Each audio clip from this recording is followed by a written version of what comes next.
sama-sama memulai ibadah sekolah minggu kita. Mari kita sama-sama nyanyikan Bapakku Datang Padamu.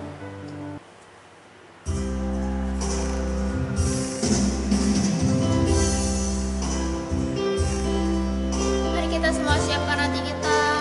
Semuanya lipat tangan, tutup mata. Mari kita sama-sama nyanyikan lagu ini dengan sungguh-sungguh.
Mari kita berdoa.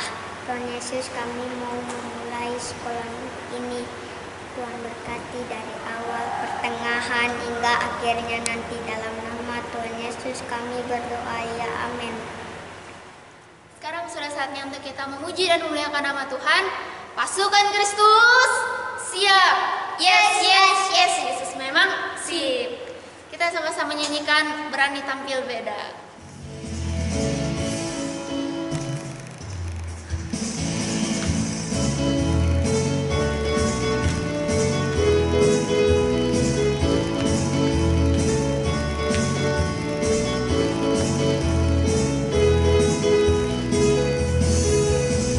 Saat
kita nyanyikan Allahku Besar.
Selagi kita memberikan persembahan kita, kita sama-sama nyanyikan Allah itu baik.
Sebagian dari cerita firman Tuhan.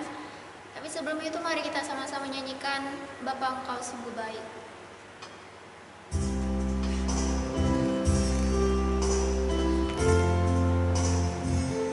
Mari kita semuanya lipat tangan, tutup mata.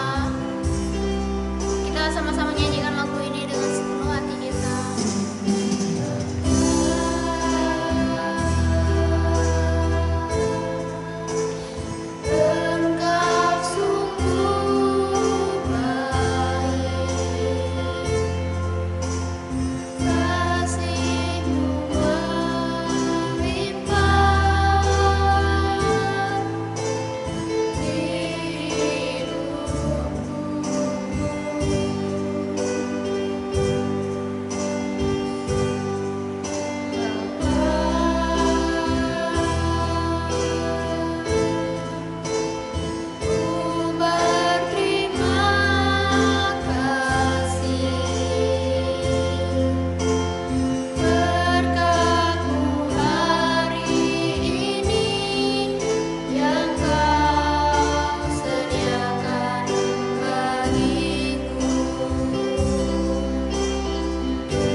Tuhan, kita boleh memuji Tuhan. Kita sudah meninggikan Tuhan melalui puji-pujian kita.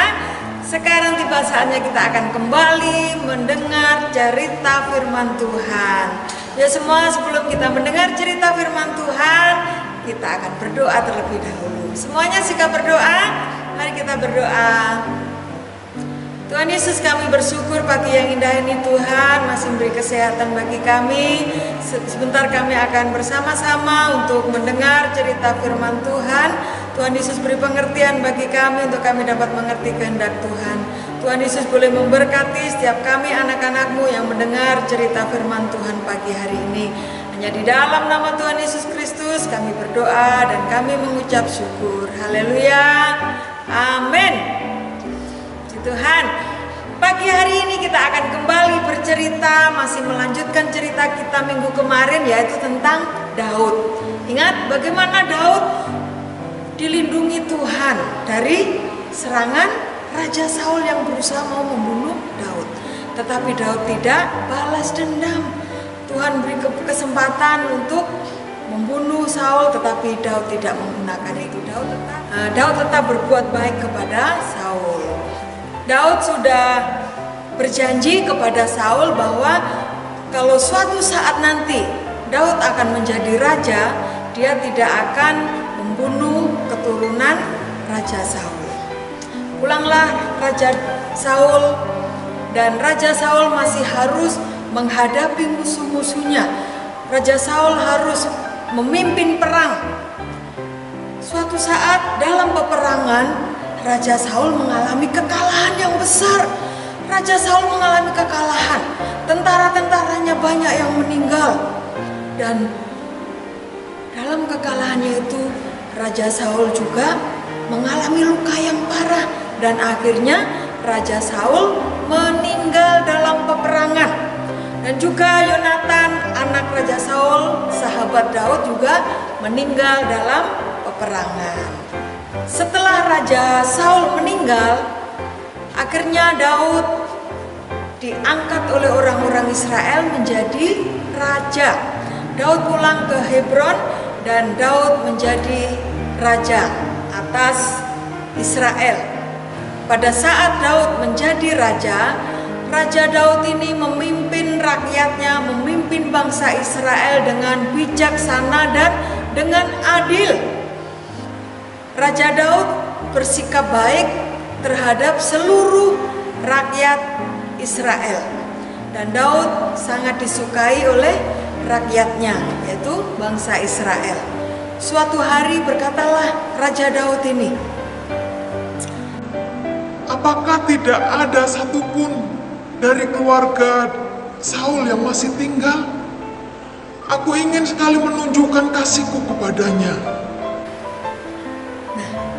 Raja Saul ini memiliki seorang hamba namanya Siba, dan dia masih hidup. Dan diberitahukanlah kepada Raja Daud bahwa Siba ini adalah hamba dari Raja Saul. Akhirnya Raja Daud meminta untuk Siba menghadap kepada Raja Daud. Datanglah Siba untuk menghadap kepada Raja Daud. Setibanya Siba di hadapan Raja Daud, dia sujud menyembah di hadapan Raja Daud. Dan Raja Daud berkata, Sibakah ini? Jawab Siba, Iya tuanku, hamba Siba. Selanjutnya kata Raja Daud, Siba, apakah masih ada dari keluarga tuanmu yang masih hidup? Aku ingin sekali menunjukkan kasihku kepadanya. Kata Siba kepada Raja Daud, Tuanku, masih ada satu anak laki-laki dari Yonatan, tetapi dia pincang, kakinya cacat. Di mana dia? Kata Raja Daud, Tuanku, dia tinggal di rumah Makir bin Amiel yang ada di Ledobar. Akhirnya Raja Daud menyuruh untuk mengambil anak laki-laki dari Yonatan. Diambilnyalah anak laki-laki dari Yonatan ini, yang ada di rumah Makir bin Amiel yang ada di Lodebar. Dan nama anak dari Yonatan ini adalah Mephiboset. Datanglah Mephiboset menghadap kepada Raja Daud. Setibanya Mephiboset di hadapan Raja Daud, Mephiboset langsung sujud menyembah di hadapan Raja Daud. Raja Daud melihat kedatangan Mephiboset dan berkata, Mephiboset, dengan agak ketakutan Mephiboset berkata, ini hamba tuanku. dan Raja Daud berkata kepada Mephiboset, Jangan takut nak, aku akan menunjukkan kasihku kepadamu oleh karena ayahmu, Yonatan. Segala milik kakekmu, segala tanah milik kakekmu akan kukembalikan kepadamu, dan engkau akan makan sehidangan dengan aku. akhirnya Mephiboset ini dia berkata, Tuanku Raja, siapakah hamba ini sehingga hamba mendapatkan anugerah yang begitu besar dari Tuanku Raja? dan Raja Daud kembali memanggil Siba, yaitu hamba dari keluarga Saul tadi. Dan Raja Daud berkata kepada Siba, Siba, segala ladang tuanmu Saul dan segala milik dari Saul aku berikan kepada cucu tuanmu, yaitu kepada Mephiboset. Dan engkau harus mengerjakan tanahnya untuk Mephiboset, sehingga Mephiboset punya bahan makanan. Engkau, anak-anakmu, bahkan hamba-hambamu harus bekerja untuk Mephiboset. Dan Mephiboset akan tetap makan sehidangan dengan aku. akhirnya Siba ini berkata kepada Raja Daud, Baik Tuanku Raja, hamba akan melaksanakan tepat seperti yang Tuanku Raja katakan. Kami akan mengerjakan tanah yang menjadi milik dari Tuan kami, Mephiboset. Anak-anak kami, bahkan hamba-hamba kami akan bekerja untuk Tuanku, Mephiboset. dan Mephiboset dia tinggal di istana, dia tinggal di Yerusalem karena dia harus makan sehidangan dengan Raja Daud sebagai anak raja, seperti anak raja. Teman-teman, dari cerita Daud ini, saat Daud sudah menjadi raja, Daud tidak lupa akan janjinya kepada Yonatan, dan Daud menggenapi janjinya terhadap Yonatan dengan memperlakukan Mephiboset dengan baik. Bahkan dia sudah dianggap sebagai anak raja, karena makan sehidangan dengan raja itu artinya dia layak, dia seperti anak raja, dan dia layak untuk makan sehidangan dengan raja. Dari cerita ini kita dapat belajar bahwa Tuhan selalu menepati janjinya. Bagaimana Tuhan sudah mengurapi Daud menjadi raja. Walaupun Daud harus mengalami kesulitan demi kesulitan, bahaya demi bahaya dilewati oleh Daud, dikejar-kejar Raja Saul, tetapi Tuhan selalu melindungi Daud, dan akhirnya Daud menjadi raja seperti janji Tuhan. Dan janji Tuhan digenapi dalam kehidupan Daud. Dan lagi pelajaran yang bisa kita ambil bahwa di saat kita berbuat baik dengan teman kita, di saat kita punya janji terhadap teman kita, kita belajar untuk menepati janji kita. Berbuat baik terus menerus dan menerus, maka Tuhan memperhitungkan semuanya itu, dan Tuhan pasti akan memberkati kehidupan kita. Raja Daud adalah contoh yang luar biasa, adalah contoh yang sangat baik. Raja Daud tidak pernah melupakan janjinya, walaupun sahabatnya sudah meninggal, Yonatan sudah meninggal, tetapi dia mencari tahu, masih ada nggak ya keturunan Yonatan. Dan di saat dia tahu masih ada keturunan Yonatan, dia berbuat baik terhadap anaknya tadi, yaitu Mephiboset. Ini adalah contoh tindakan yang baik yang harus kita teladani dalam kehidupan kita. Sebagai anak-anak Tuhan, mari kita belajar senantiasa berbuat baik kepada semua orang. Ya, puji Tuhan, demikian cerita kita pada pagi hari ini. Kita minta Roh Kudus untuk menolong kita, untuk kita bisa melakukan setiap kebenaran firman Tuhan. Kita semua rindu Tuhan Yesus senantiasa memberkati kehidupan kita. Mari kita semua sama-sama akan berdoa. Mari kita berdoa. Kami bersyukur Tuhan buat cerita firman Tuhan pagi hari ini yang boleh mengingatkan kami bahwa Tuhan selalu menepati janjinya. Engkau Tuhan Yesus yang tidak pernah melupakan janji Tuhan di dalam kehidupan kami. Kami percaya hidup kami ada dalam rencana Tuhan, dan Tuhan yang akan menggenapi rencana-Mu dalam kehidupan kami, anak-anak-Mu. Tuhan Yesus, tolong kami untuk kami boleh melakukan apa yang menjadi bagian kami, yaitu berbuat baik terus-menerus di dalam kehidupan ini, sehingga hidup kami dapat menjadi berkat bagi orang lain. Hidup kami dapat menjadi berkat bagi banyak orang. Terima kasih Tuhan, kami meminta Roh Kudus yang senantiasa memimpin kehidupan kami, untuk hidup kami boleh menyenangkan hati Tuhan. Kami bersyukur buat pagi yang indah ini Tuhan, dan kami menyerahkan seluruh kehidupan kami sepanjang minggu ini. Tuhan Yesus yang boleh memberkati kami, Tuhan Yesus yang boleh menyertai kami, Tuhan Yesus yang memberikan kekuatan, kesehatan, dan sukacita bagi kami semua. Terima kasih Bapa, kami bersyukur, dan pagi hari ini kami mengakhiri sekolah minggu kami. Hanya di dalam nama Tuhan Yesus Kristus kami berdoa. Haleluya, amin. Puji nama Tuhan, ibadah kita telah selesai. Selamat pagi, Tuhan Yesus memberkati.